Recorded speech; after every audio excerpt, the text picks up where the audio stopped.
वंदे पुरुषोत्तमम। शस्त्रनी जैसा शक्तिशाली कोई दूसरा और नहीं है।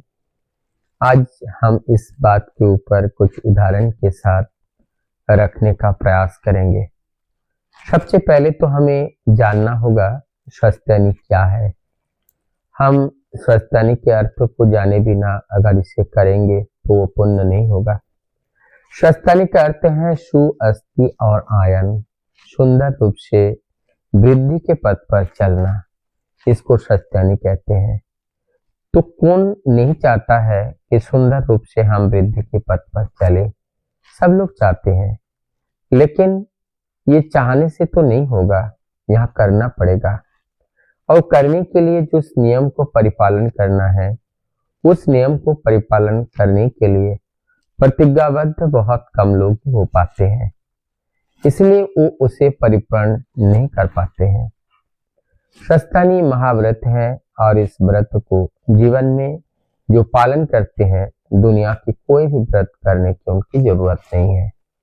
साधारणतः जो हनुमान के भक्त हैं मंगलवार को करते हैं, जो लक्ष्मी के भक्त हैं वो बृहस्पतिवार को करते हैं, जो शनि के भक्त हैं वो शनिवार को करते हैं, और जो वैष्णव देवी के भक्त हैं वो बुधवार को या शुक्रवार को करते हैं। इस तरह से अलग अलग सोमवार को भगवान शिव जी के जल चढ़ाए जाते हैं, मंगलवार को हनुमान जी को पूजा की जाती है।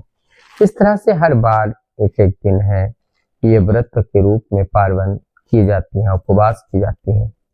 मैं कहता हूं कि अगर एक दिन हफ्ते में पालन करने से भगवान हनुमान, भगवान शिव अगर खुश हो जाते हैं, तो अगर हम आजीवन इस व्रत को पालन करें तो भगवान क्या खुश नहीं होंगे? अवश्य होंगे। तो इसलिए आजीवन करने का व्रत हमें लेना है।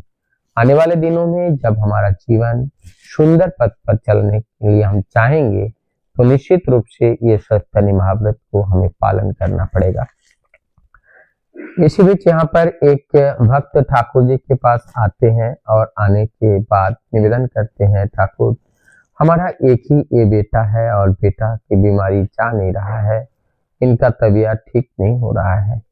परम दयाल श्री ठाकुर जी उनको निर्देश देते हैं कि आप प्रत्येक दिन शस्त्रनी व्रत करोगे और शस्त्रनी व्रत करके एक लोटे में या ग्लास में वहां पानी रखोगे और उस शस्त्रनी व्रत के साथ साथ वहां पर निवेदन करोगे तुलसी का पत्ता, वहां के तुलसी का पत्ता वहां पे निवेदन करोगे, उसमें रखोगे। तो इसी प्रकार से जब उन्होंने बताया कि उसमें तुलसी का पत्ता रख करके जब इस मंत्र का जप करते हैं और फिर उसके बाद उसको जाजन अमृत के रूप में जब पान कराते हैं, तब धीरे धीरे पता चला कि उस बच्चे का शरीर धीरे धीरे अच्छा होने लगा और कुछ दिनों के अंदर वो पुनः पहला जैसा हो गया।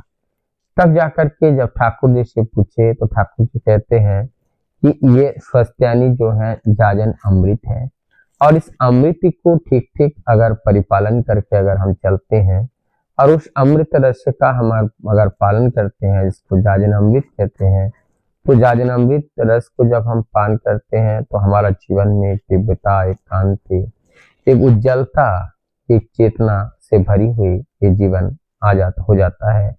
और ऐसे समय में हमें ठाकुर जी के प्रति जो कार्य हैं, जो दायित्व हमें दिए हैं, उस दायित्व को निर्वहन करने का एक सुयोग हमें मिलता है। तो आज ये बात थी कि किस तरीके से शस्त्रनी व्रत का पालन करके, नियम का पालन करके बच्चे के अंदर जो बीमारी थी उस बीमारी भी दूर हो गई और वो पुनः एक बार पहले जैसा स्वस्थ हो गए। तो ये जाजन अमृत का पान करना, परम दयाल से ठाकुर जी जाजन अमृत के बारे में बार बार बोलते थे। ठाकुर जी बोलते थे कि आपका शरीर इतना दुर्बल क्यों है, कमजोर क्यों है? तब ठाकुर जी स्वयं बताते हैं, दुर्बलता का एक ही कारण है कि तुमने प्रभु से नहीं पूछा, प्रभु से नहीं जाना। आज प्रभु हमारे निराश है, हताश है। तो इसलिए जो भी कार्य हम करें, हम प्रभु को निवेदन करके करें, प्रभु को बता करके करें। जब प्रभु को बता करके हम करते हैं तो प्रभु का दया दृष्टि हमारे ऊपर रहती है, तभी हमारा जीवन और सुंदर हो जाता है। तो ये सुंदर जीवन बिताने के लिए जरूरत है एक सुंदर मनुष्य को अपने जीवन में गुरु रूप में ग्रहण करना और जो हमारे परम दयाल श्री ठाकुर जी का 137वां जन्म महोत्सव संपूर्ण विश्व भर में चल रही है। और इसी कड़ी में हम भी आपको लगातार प्रयास करते हैं कुछ न कुछ नए बातें आप लोगों तक मैं पहुंचाऊं। वंदे